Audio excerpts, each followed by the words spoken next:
Merci, bonjour. Je suis très heureux d'être ici aujourd'hui et je voudrais dire d'ailleurs, en plus d'être universitaire et de travailler sur ces questions, je suis aussi militant politique, comme Muriel l'a dit en introduction, et je suis dans le membre d'Ensemble, qui est l'un des partis, et je suis d'ailleurs très content que mon organisation ait appelé à soutenir cette manifestation.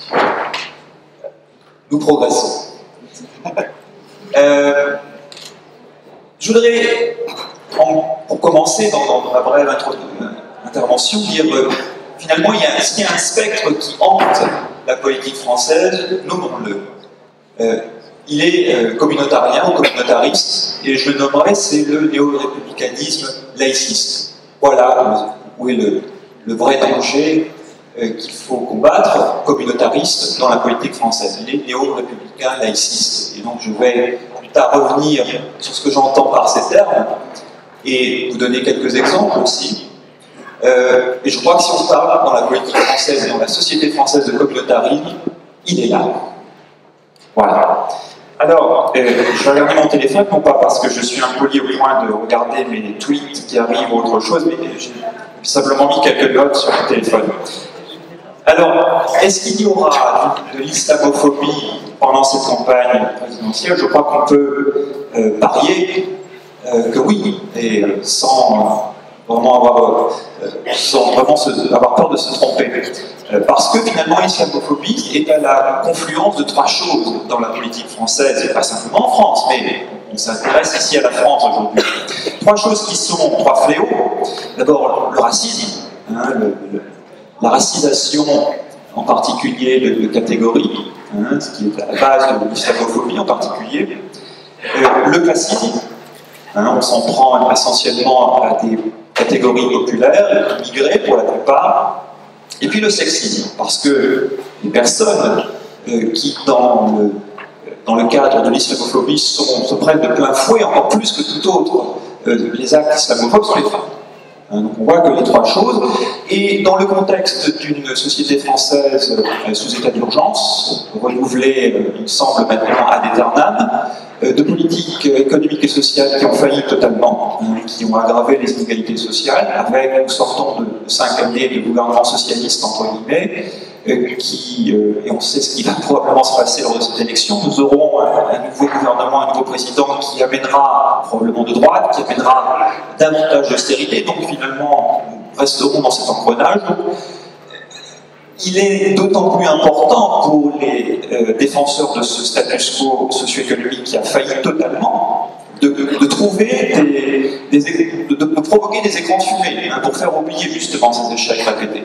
D'où l'important, je dirais, de l'islamophobie, qui est l'un des vecteurs possibles qui permet un petit peu d'amuser la galerie. Donc il y a finalement, c'est quelque chose qui permet de faire oublier les politiques qui ne marchent pas, mais aussi il y a un substrat idéologique, le fonds néo-républicain communautarien dont je parlais, je reviendrai là-dessus plus tard.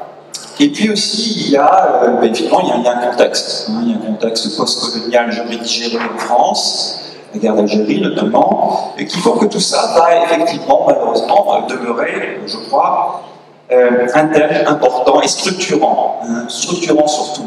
Et structurant d'autant plus, et tu l'as dit vraiment avec brio, grand brio et grande clarté, donc je n'ai rien à rajouter, tu l'as mieux dit que je ne pourrais le faire, le fait qu'il y a un consensus qui parcourt l'ensemble du spectre politique.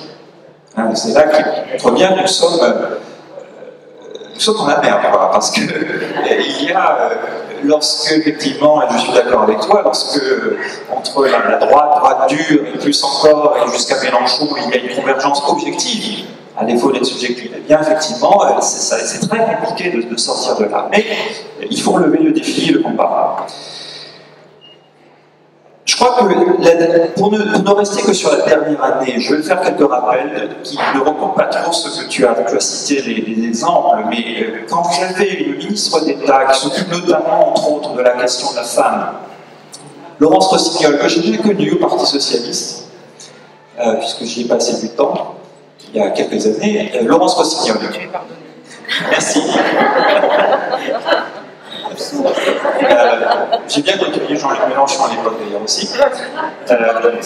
Bon, on va peut-être, pardonnez-moi lui, mais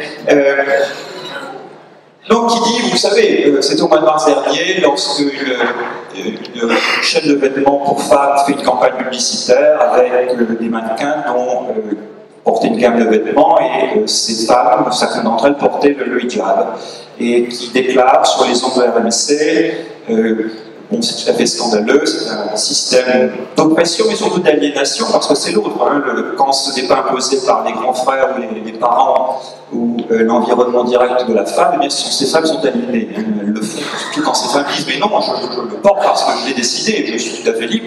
Donc dans ce cas-là, vous êtes aliénés. Hein.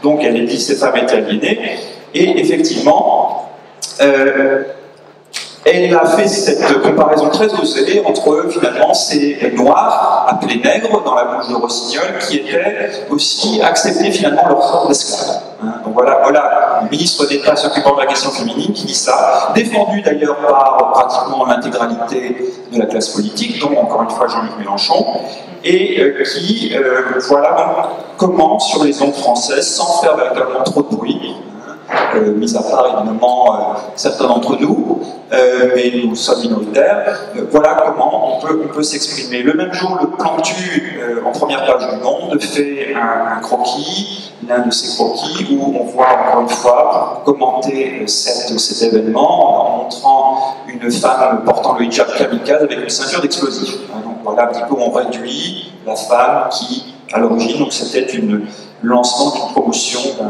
d'une gamme de vêtements, et le tort était qu'effectivement on avait inclus dans cette campagne des femmes qui portaient le hijab.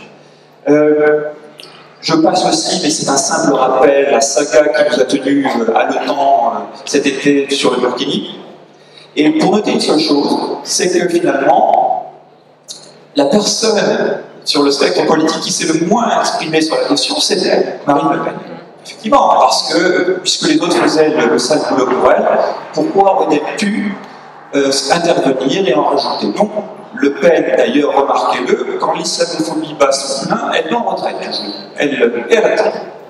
Elle attend puisque les autres imbéciles sont en train de faire le sale boulot pour elle, et la récoltera les dividendes en termes de voix et de légitimité politique.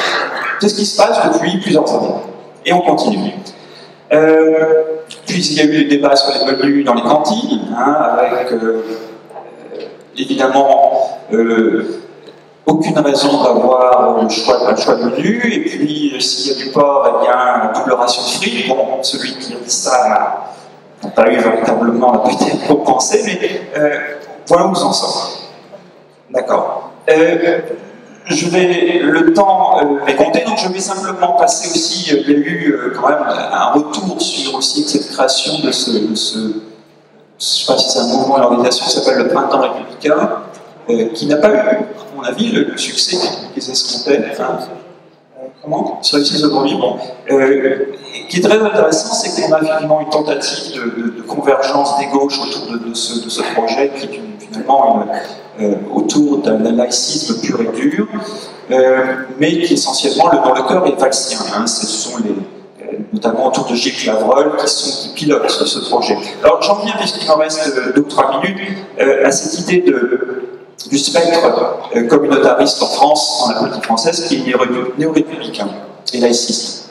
Pourquoi L'idée selon laquelle il ne faudrait pas distinguer entre les situations entre individus, c'est-à-dire qu'il faudrait finalement que pour être un bon Français, un bon citoyen, il faudrait se conformer à un style de vie qui est, comme tu l'as dit, la façon dont on se vêtit, dont on mange. Hein, il y a une façon d'être français, tous le disent, hein, Le Pen jusqu'à certains gauche.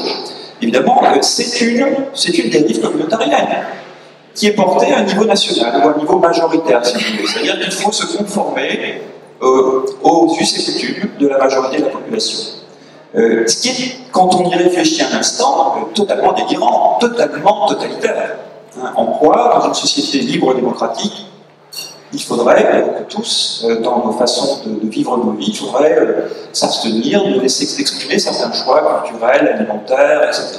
Hein. En gros, voilà où on va. Hein. Cette idée aussi, qui est dans une lecture totalement détourné de la loi 1905 de la laïcité, de dire qu'il faut finalement, dans l'espace public, jamais bien défini d'ailleurs, c'est toujours très vague, aucun signe religieux, encore une fois, de façon implicite, on voit très bien quelle religion on vise en particulier.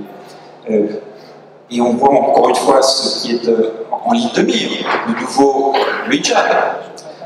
Donc finalement, voilà ce qu'il faut bien comprendre, c'est qu'il y a effectivement cette tendance, moi qui ne vis pas en France, et je peux vous dire que c'est très vivement ressenti de la part de gens d'ailleurs qui ne sont pas d'ailleurs musulmans, qui se demandent mais est-ce que c'est vraiment ça un pays qui défend ses libertés publiques et privées, un pays où on sent qu'il y a une telle pression, une telle imposition, une telle volonté de domination de la part de l'État pour commencer, et puis du personnel politique, de la gauche et de la droite, pour imposer à des minorités racisées de se conformer à un modèle de vie, avec des prescriptions très précises parfois. Hein. C'est assez... je ne veux pas dire que nous sommes dans une dictature ou dans un régime totalitaire, mais il y a des régimes d'exception à l'encontre des minorités. Alors, s'il faut défendre la République et la laïcité, moi je suis prêt à le faire, mais pas celle communautarienne qui est dominante dans ce pays, elle est défendue par Valls, Mélenchon et toute la droite et Le Pen, hein, il y a une convergence là-dessus, mais qui serait celle de penser une république, une laïcité comme non-domination, c'est-à-dire avec des accommodements, parce qu'il faut utiliser le mot, les accommodements, c'est pas un gros mot, ça se pratique dans de nombreux pays, ça se pratique y compris en France. L'accommodement, dès que vous donnez, en gros l'accommodement, c'est de dire, voilà, on est conscient d'inégalité, donc on essaie de les rectifier en donnant plus à ceux qui ont moins. On le fait dans les prestations sociales, c'est ça hein. Donc pourquoi ne pas penser ces accommodements au-delà tout simplement du domaine strictement social, hein, la location sociale par exemple, et dire voilà, bien, foutons la paix aux gens, laissez-les vivre comme ils l'entendent, tant que ceci respecte la loi, et ayons donc une conception, et respectons, prenons en compte le fait que la France est avant tout un pays multiculturel, multiethnique. Ce sont des notions qu'il faut porter dans le débat public. Et je pense que, en particulier ceux qui militent associativement, politiquement et syndicalement à gauche, on a peur d'utiliser ces mots. Je crois qu'il ne faut pas avoir peur. Parce que ces mots décrivent la réalité.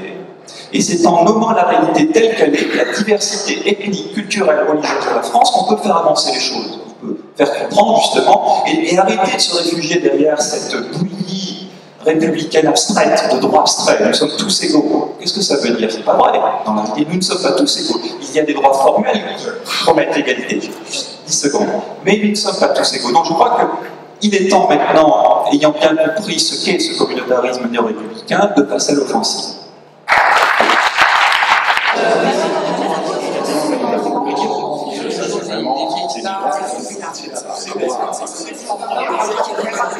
C'est